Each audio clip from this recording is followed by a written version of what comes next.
Hello. I've been really looking forward to this conversation about dinner table syndrome. And before we get into it, I just wanted to take a moment to introduce ourselves and give you all a visual description.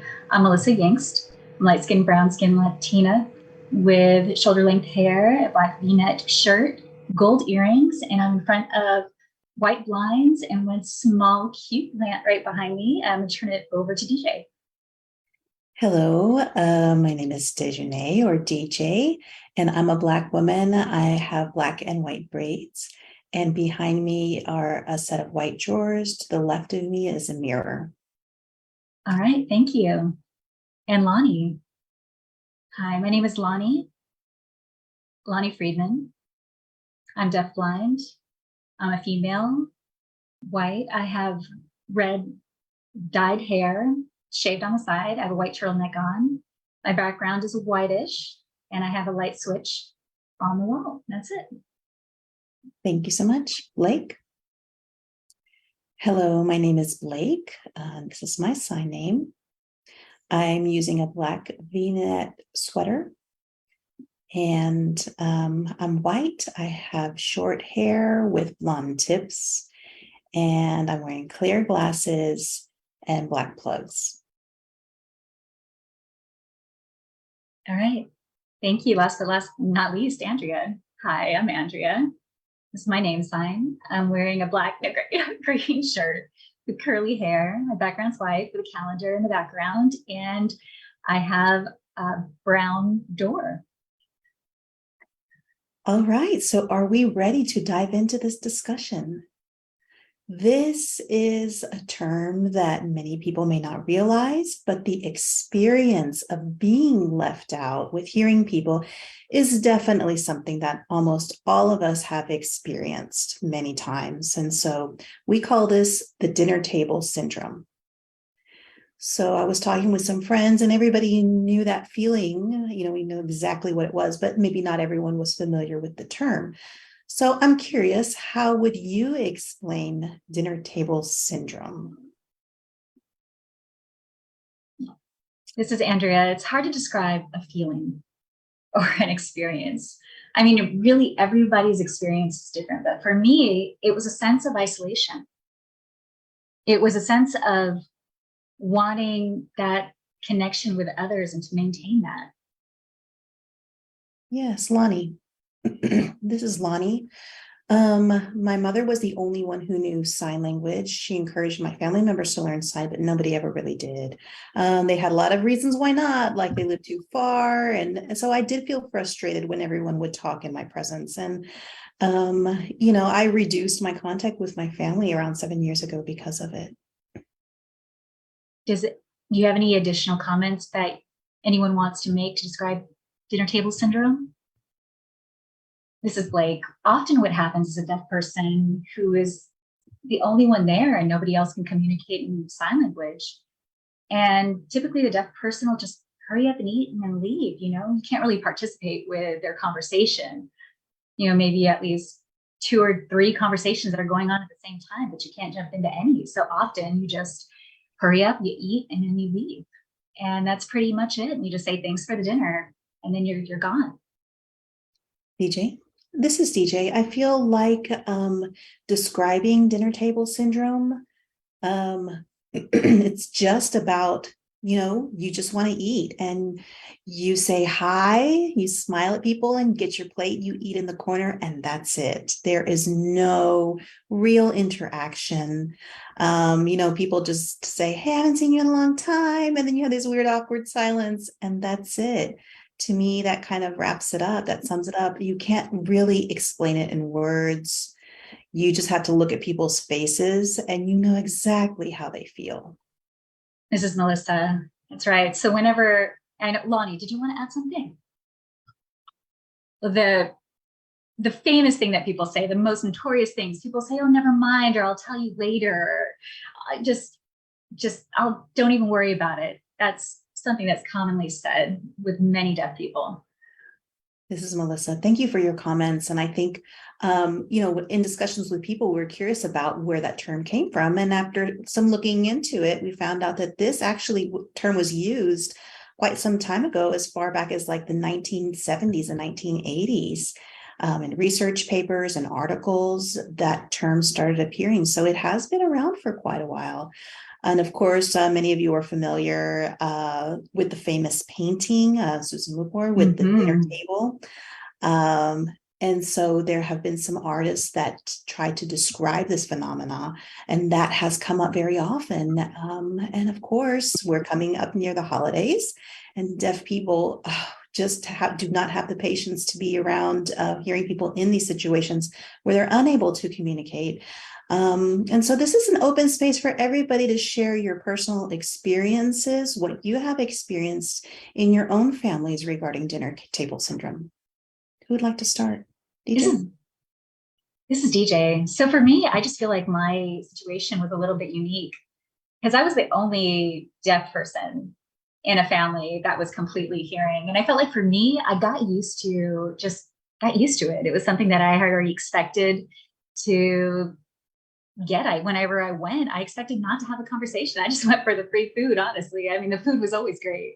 So I'd go and I'd have some food, I'd mind my business, and I'd invite some deaf friends that would hang out with me. So I just felt like for me, I got used to it until I had a deaf child of my own. And that's when I really started paying attention to just how much of an impact it had on my son. I mean, he would go over there when he was small and we didn't really think about the conversation. I mean, we would go to play and everything, but as he started getting older, I really started understanding the desire to connect with the people that were over there. And nobody in my family, nobody signs. They don't sign at all. So they started, developing this thing where they would point and they would talk and he'd look at me and ask me what they said. And honestly, I didn't want to interpret anymore. I felt like if you really wanted to talk to my son, you would go ahead and you would have learned sign language a long time ago. And that made more of an impact on me when I became a mother. Wow, that's really deep. Yeah, I think the experience for a child particularly can be impactful. Andrea, did you want to share something? Yes. This is Andrea. Just thinking, from my experience, it was a little bit different for me. I don't have deaf children, but the older I become, the more I am very triggered by my own hearing children sometimes. And my kids have access to my family, and they have the access to that relationship that I wanted to have. And so that adds to the dinner table syndrome for me. And that's really painful. And I realize that my own children know my family more, my brothers and sisters, they know them more than I do.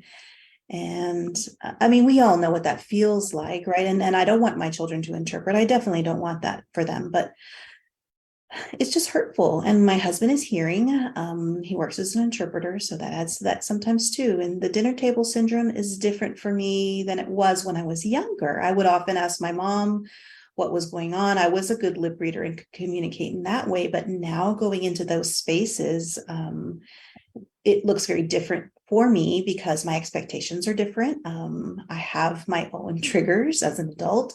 And so it's much different for me now than it was. And I didn't really realize all of that until recently. Loni, this is Loni. My family's really interesting. I'm going to just give you a short story here. There's a lot of family secrets in my family because there was my cousins were my sister, and then we had a tight relationship. And later on, and my sister said, I really wish you were my sister so we could learn sign language and we can interact more often. And then later we found out that we were, and it was just incredible.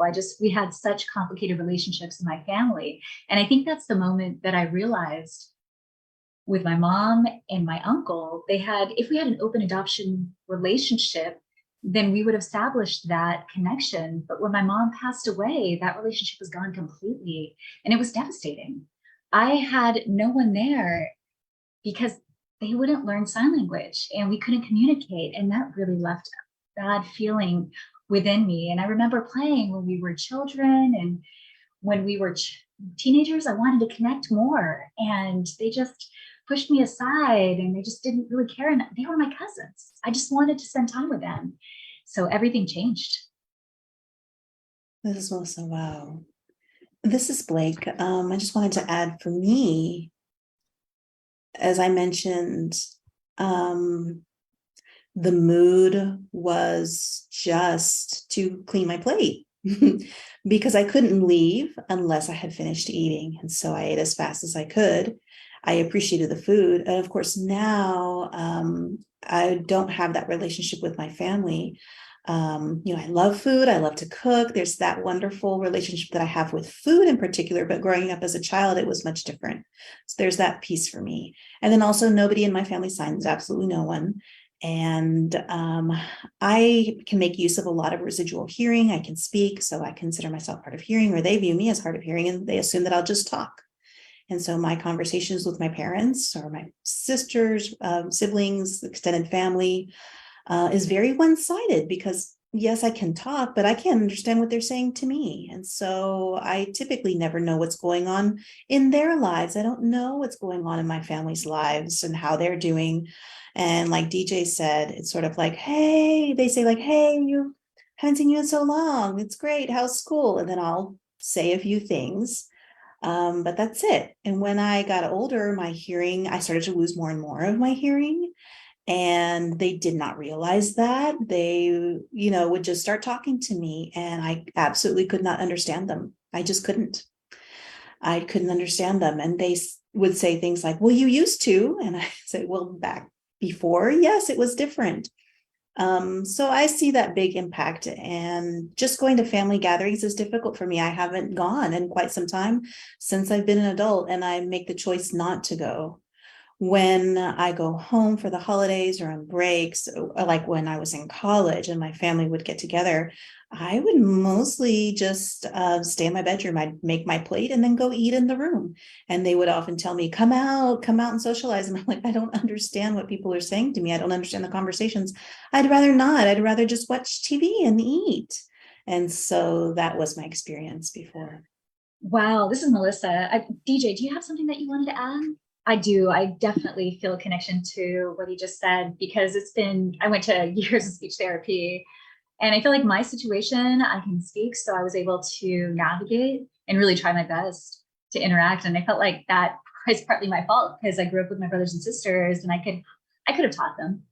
But I got so accustomed to just speaking and working with them instead of them working with me. So now that I have my child, he can't speak at all, he's deaf. And so I think that piece becomes something where whenever we're around at the dinner table, there's one night with my family, it's a really special night. Whenever the girls in my family become 18, they have this ritual that we celebrate, and we all get together. It's just a traditional ritual that we do, and it's one night.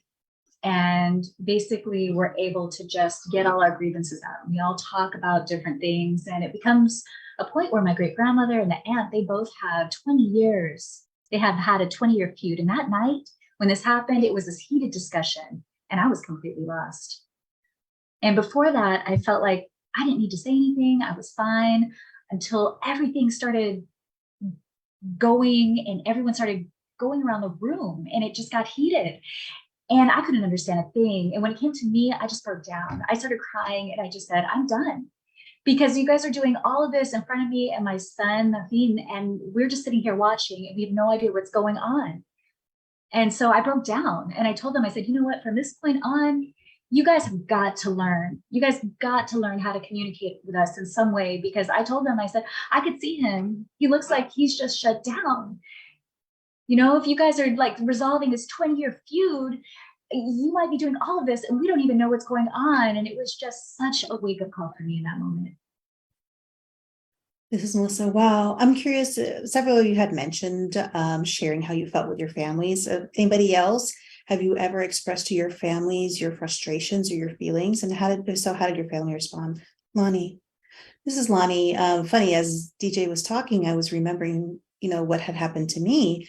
And I hadn't thought of that memory, but it was probably one of the worst Christmases I had, or maybe the second to worst. But my family was all together and talking, and they were playing games. And I was kind of developing my identity as a deaf person in college. And I started asking them, can we write notes back and forth? And we know you don't sign. And they said, okay, sure. And then kept talking. I went to the bathroom and just broke down crying. I couldn't contain myself anymore. I called my best friend who was deaf, and sort of through video phone or FaceTime, and was just sharing. And then it was like awkward when I came out of the bathroom. Everybody had heard me, and I was like, you can't communicate with me. And they said, well, why are you angry with us? I said, I'm not angry. I was crying. And it was just in that moment, I thought, that's it. Moving forward, I can't do this anymore. And that was in 2013. Oh, this is Melissa. This is Andrea. The moment where I just got so mad, and I've had frequent blow-ups up until then, nothing changed when I said certain things. So there's this moment that I never really got there because I lost hope. So I never really just let them know. But I remember when I graduated, actually, on my birthday, I turned 18. So it was my 18th birthday. And my mom's side decided to host a party for me. And they just made a big deal out of it. It was just this huge thing. And I was like, fine, you turn 18 and it's just this rite of passage, So everyone's really excited. We went into a restaurant and there was no interpreter. This is for my own 18th birthday party. And that was my just wake up moment. I was just thinking to myself, I'm not included. I'm not valued. To me, I was just standing there while everybody else was enjoying the party, and I broke down in front of everybody. I wasn't planning it, but it just happened, and everyone was coming up to me going, what's wrong? It was supposed to be about me being 18, but I just didn't feel equal to them, equal in their eyes. And I just felt, just so upset. And they came up to me, they're like, oh, we're so sorry. We didn't mean to do this. And I never had a chance to confront my family, but my family does know that I'm not willing to be in family dinners or go to family gatherings anymore based on previous experiences. And I've just never really gotten to the point where I can. This is Melissa. There are so many families that they say things like, what's wrong with you? Why are you being rude? Why don't you want to be involved? And that is completely not the case. We are hurt. And there are so many stories where someone decides to confront the family, or they may leave and go to a different room and make a call through a video phone, right? Or they may choose to eat alone and the family wants them to be there, but if they are involved, they're physically, they're not involved in the conversation. And so, thinking about memories of dinner and enjoyment and, those connections that happen, a lot of family memories that happen over the dinner table. For many deaf people, that doesn't happen. We have to create our own later on as adults in our own lives. And so there are many stories and lots of pieces of art that have been done. And this is just a core experience for deaf people. Absolutely. Yeah. This is Andrea. I feel like hearing people get stuck with the idea that you're physically there, then you're included. But what is true inclusion? What does that look like? Because it's not even about just saying hi and just giving someone a thumbs up, but it's actually sitting with someone and getting to know them as a person. Getting to know them, that's true inclusion. And if your family doesn't take the time, I think that really, it'll just help families understand that, oh, we're just so desperate for connection, just like any other person. We just want to know our family members. And to be honest with you, in general and in life, we can't ignore that. When people come up to us, and they just being included, and I just think people need to take the time to think about what true inclusion really means. For sure. And this is Blake. I've had these conversations with my deaf friends as well, obviously, especially deaf people. And it's almost 50-50 today. What does dinner look like, right? For some people, it is kind of that old scenario where everyone's sitting around the table and having a conversation and they feel like they're missing out. For other people, the other 50%, like for me, it's like sitting in your room or the living room, right? Or another room, just eating by on your own, watching TV. And so what makes you comfortable, even though, you can't connect with the family, but just out of habit, I notice I do that myself, just sit and watch TV. Of course, now I can have conversations, but I noticed that for some people, they strongly connect with that experience of missing out. And for others, it's more of like, I have this other thing that I do to cope with it. DJ, I know you mentioned having no positive memories of the dinner table when you're younger. And I do want to stress that my mother, grandmother, sister, my brother, I can understand all of them because I was raised with them. The way that they talk, I can understand, I can communicate with them. It's when we are out to eat or celebrate with extended family, that's when there's an issue. Because they sometimes forget I'm there. They're so in the moment of talking to everybody else. But then when we're out of that situation, it's just us, they make the effort. They try to include me, they include my son, they'll try to sign. But then when we're out with extended family, that's where that's where it falls apart. So it's not only, I mean, it was mostly negative, but there are some positive experiences that I've had.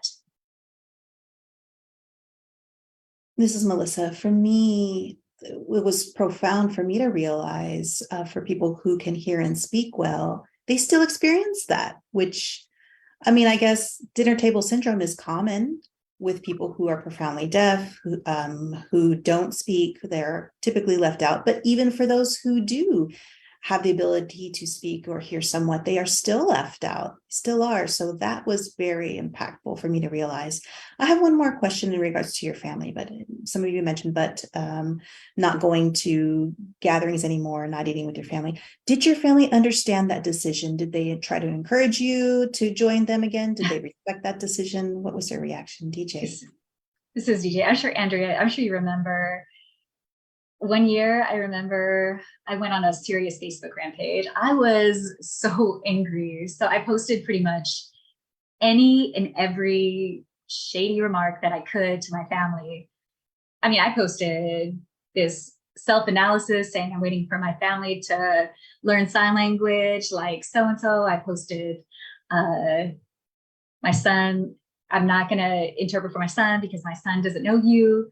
I posted, it's funny how I'm 32 years old and I have family on my Facebook, but none of you really know me.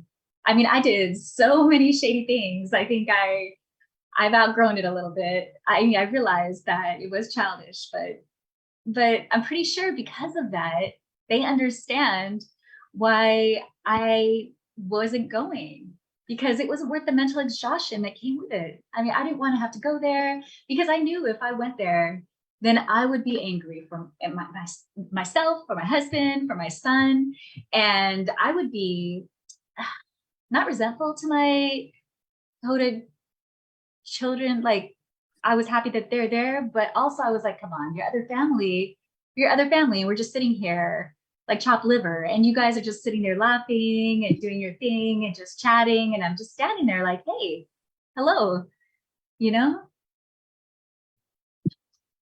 This is Andrea. Why it hurts more if you go. I mean, so for example, the family knows that I don't come and they're still not doing anything about it. They feel bad and that's where it ends.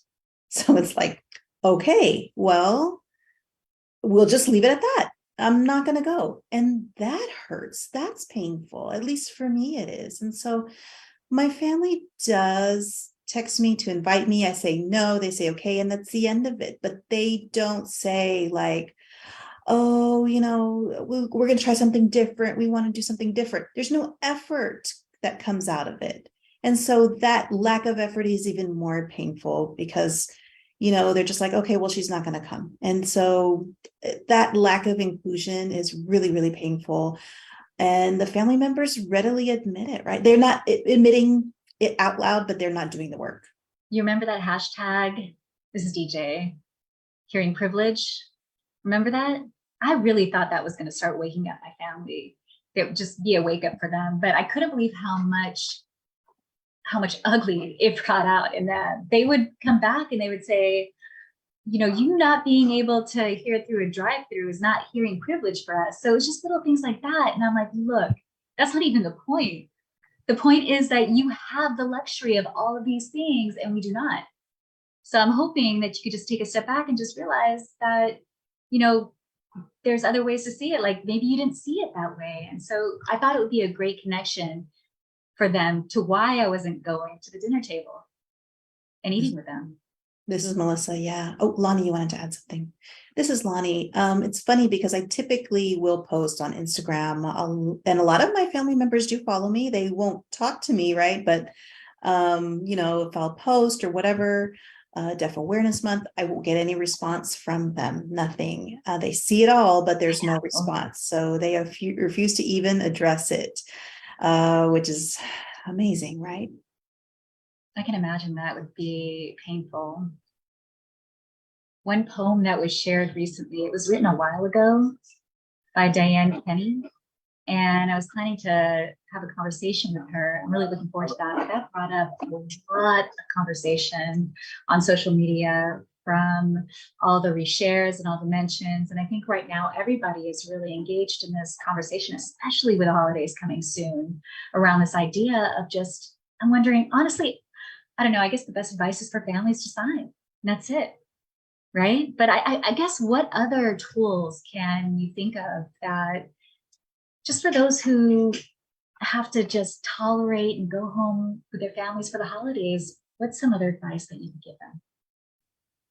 Andrea? To be honest, just take the time to sit down for 15 minutes out of the whole event. Make that deaf person remember you, right? No, make an effort. They'll notice it. I know for me, I did. If somebody were to sit down and like write notes to me or have a conversation, whatever it was, it would make me feel that I came for something. I didn't waste my time. I remember, if I had a conversation one-on-one, even for 15 minutes, right? Like, how are you? How are things going? That made me feel much better and made the entire 2 or 3 hours more bearable. So that would be my advice. Hearing members of the family, just try to take 15 minutes out of the whole event to spend time with your deaf family member one-on-one. This is DJ. Right. So if it's it's not going to be 2 or 3 hours. If it's a bunch of deaf people getting together for dinner, it's going to be like 10 hours. Yes, and bring an interpreter. What about some people do that? Bring an interpreter, at least that you will have someone there to interpret some of that conversation. Did you want to add something else, Blake? Yeah, as a person who is deaf with hearing family, what can they do now? I mean, I would, as a deaf person, I would choose my own family, which is sad, right? But that's right.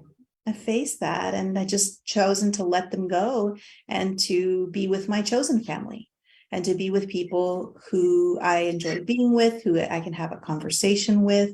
That would be my advice to deaf folks. I mean, if you want to keep trying with your family, chances are that, it's not going to magically improve overnight. So for me, it was better to focus on what I could improve, and that's being with my chosen family. I agree. This is Andrea. And we're fortunate, this is Melissa, that we have a community where we can really consider them our family. We have such shared experiences. So thank you. And yes, DJ.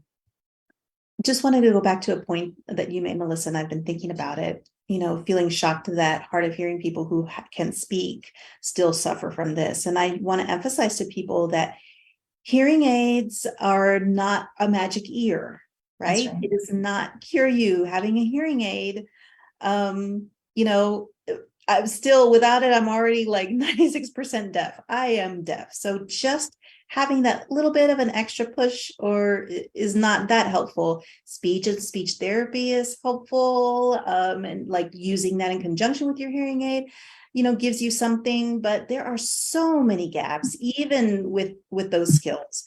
And, it gets worse when you have a whole group of people that aren't talking slow. On the best normal day, it's already a challenge. So this is even more of a challenge. This is Loni. I just want to add really quickly, talking about hard of hearing people. I teach AFL, and I see a lot more hard of hearing people take the classes, especially during the holidays. So I was thinking, they're like, I have to do something over the holidays. And I didn't realize that it was dinner table syndrome. And I think when they get there, it really hits them hard. I could just see it on their faces. So I've definitely see a few hard of hearing people in my classes that are currently probably going through that right now and doing a lot of self-discovery and self-analysis on this. Mrs. Andrea, that's powerful. Yeah. This is Melissa. Thank you for sharing. And I hope that this conversation, it's captioned and it has a voice interpreting. So those of you out there that are watching this that could benefit from it, I hope that this makes an impact on some of your decisions and how you approach family dinners during the holidays. So thank you so much for sharing and being supportive of one another. Thank you. Thank you. Bye. Bye, everyone.